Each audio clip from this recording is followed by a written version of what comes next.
नमस्कार।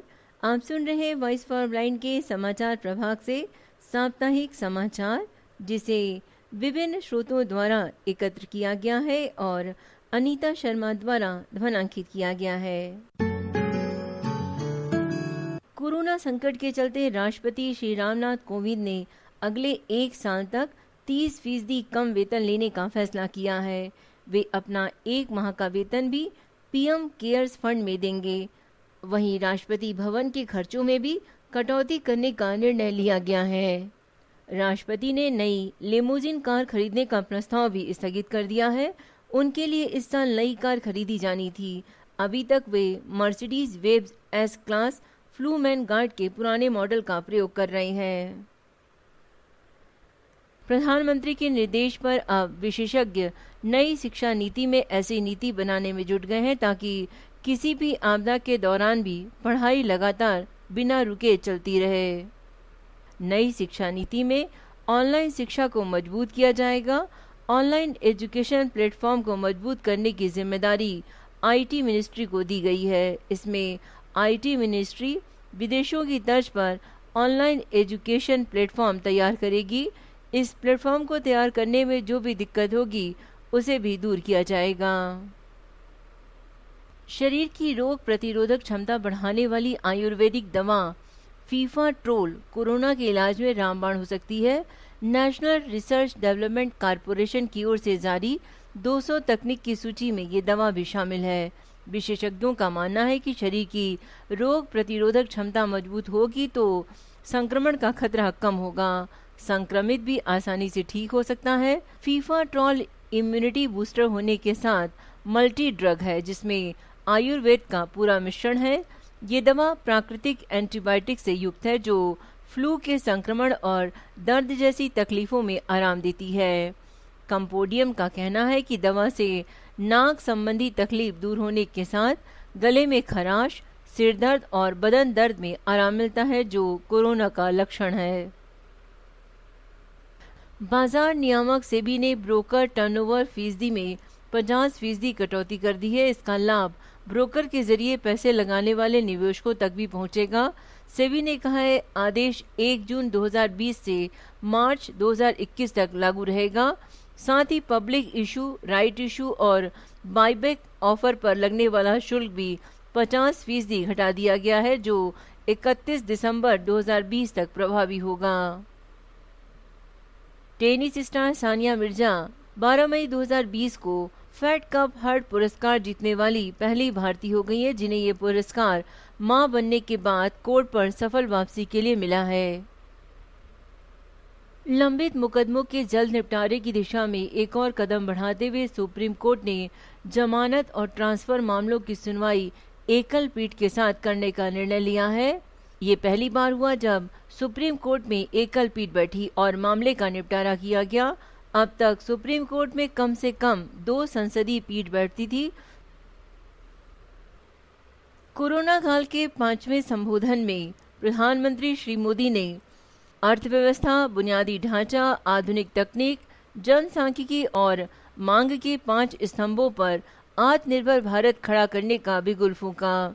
कोरोना संकट के बीच प्रधानमंत्री ने लॉकडाउन चौथी बार बढ़ाने की घोषणा के साथ ही आत्मनिर्भर भारत अभियान के लिए 20 लाख करोड़ रुपए के आर्थिक पैकेज का ऐलान भी किया। ये पैकेज देश की अर्थव्यवस्था का 10% है। विश्व में जीडीपी के लिहाज से भारत का राहत पैकेज 5वां सबसे बड़ा पैकेज है।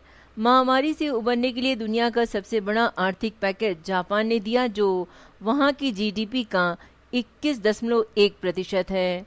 13% के साथ अमेरिका दूसरे स्थान पर है। स्वीडन ने अपने कुल जीडीपी के 12% के बराबर राहत पैकेज दिया है, जो तीसरे स्थान पर है।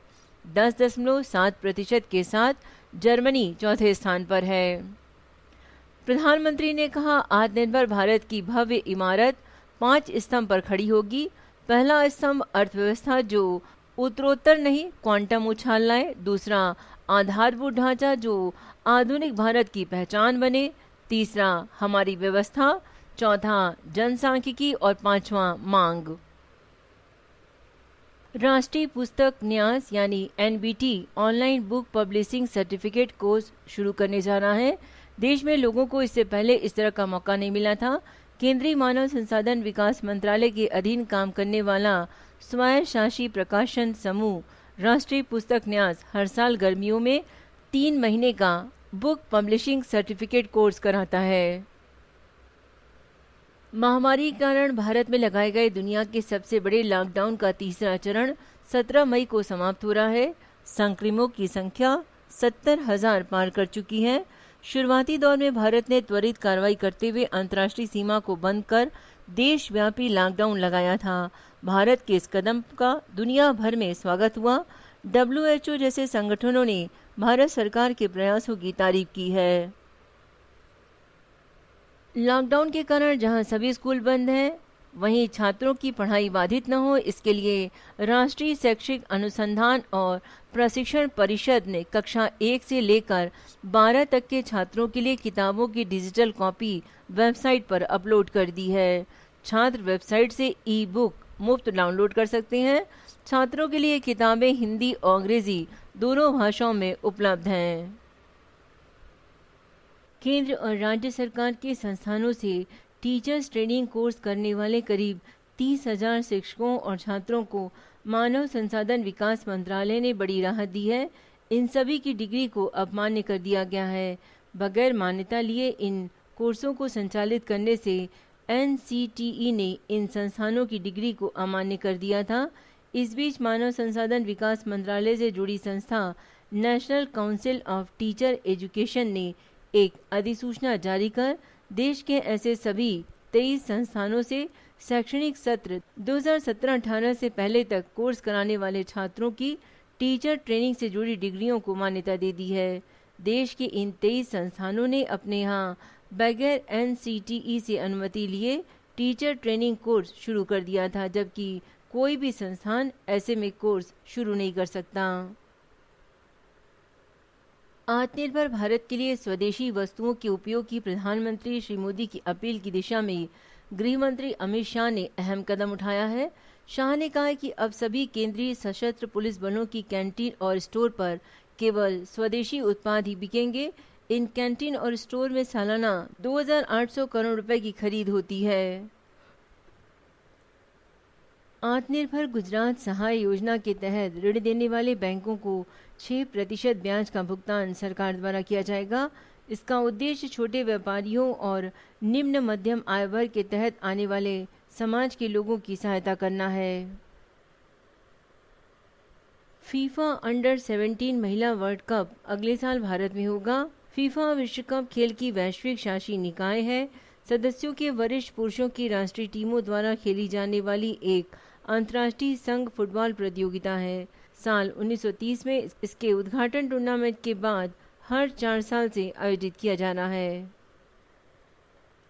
केंद्र सरकार का एक बड़ा फैसला, राशन कार्ड को सितंबर तक आधार कार्ड से जोड़ दिया जाएगा। सरकार के अनुसार इस काम की समय सीमा को बढ़ाकर 30 सितंबर 2020 तक कर दिया गया है।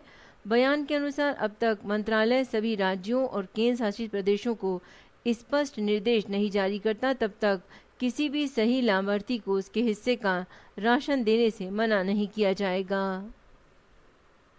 तेलंगाना देश का ऐसा पहला राज्य बन गया है जो अपनी पायलट परियोजना के एक हिस्से के रूप में फसलों की खेती को विनियमित करने के लिए किसानों को फसल उगाने के संबंध में जरूरी निर्देश देगा। तेलंगाना के मुख्यमंत्री के चंद्रशेखर राव ने 12 मई 2020 को एक बयान जारी करते हुए कहा कि राज्य धान की फसल उगाने को 50 लाख एकड़ भूमि तक सीमित कर देगा। इस योजना का उद्देश्य है फसलों की खेती को विनियमित करना, क्योंकि इससे किसानों की उपज की मांग सुनिश्चित करने में मदद मिलेगी। सरकार के नियमों का पालन करने वाले किसानों को ऋतु बंधु योजना के तहत लाभ मिलेगा और सरकार उनकी उपज MSP पर खरीदेगी। गौरतलब है कि वर्तमान में तेलंगाना राज्य सरकार प्रत्येक किसान को 10,000 रुपये प्रति एकड़ प्रति वर्ष देती है, चाहे वह अपनी इस जमीन पर खेती करे या नहीं। जम्मू और कश्मीर ने जल जीवन मिशन के तहत दिसंबर 2022 तक सभी ग्रामीण परिवारों को पानी की आपूर्ति के लिए नल का कनेक्शन प्रदान करने की योजना बनाई है। हरियाणा के गांव के घरों में भी साल 2022 तक पीने का साफ पानी पहुंचाने के लिए नल लगाने का टारगेट तय किया गया है। घरों में नल लगाने का काम जल जीवन मिशन के तहत होगा। जल जीवन मिशन का उद्देश्य हर घर को पीने का पानी उपलब्ध कराना है। इसका उद्देश्य प्रत्येक ग्रामीण परिवार को नल कनेक्शन प्रदान करना है। केंद्र सरकार प्राथमिकता के आधार पर मिशन को लागू करेगी। केंद्रीय मंत्रालय ने कहा है कि 25 से अधिक राज्यों और केंद्र शासित प्रदेशों ने कोविड-19 के कारण धुआं रहित तंबाकू उत्पादों के उपयोग और सार्वजनिक स्थानों पर थूकने पर प्रतिबंध लगा दिया है। जिन राज्यों और केंद्र शासित प्रदेशों ने इन उत्पादों पर प्रतिबंध लगाया है उनमें गुजरात, महाराष्ट्र, उत्तर प्रदेश, दिल्ली और असम शामिल हैं।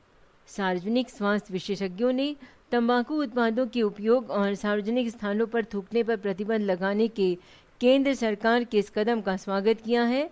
ये कोविड-19 वायरस के प्रसार को रोकने में मदद करेगा।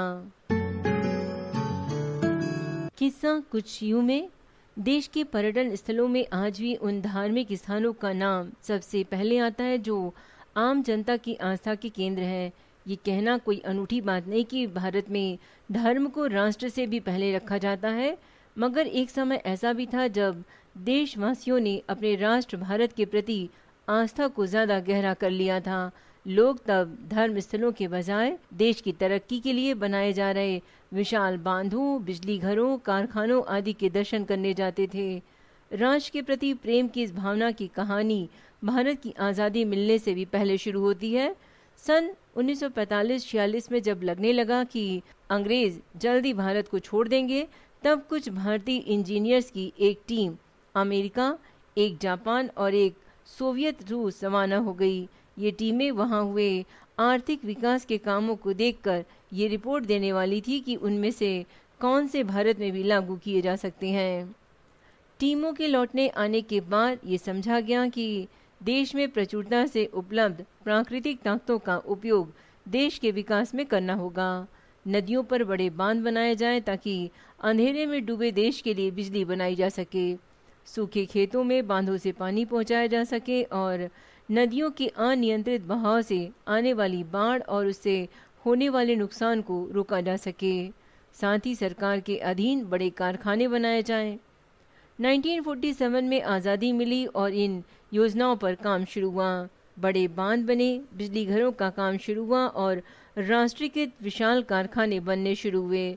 इससे देश की आम जनता बहुत प्रभावित हुई। वे इन्हें देश के तरक्की के इंजन की तरह देख रही थी और इनके दर्शन करने पहुंच रही थी।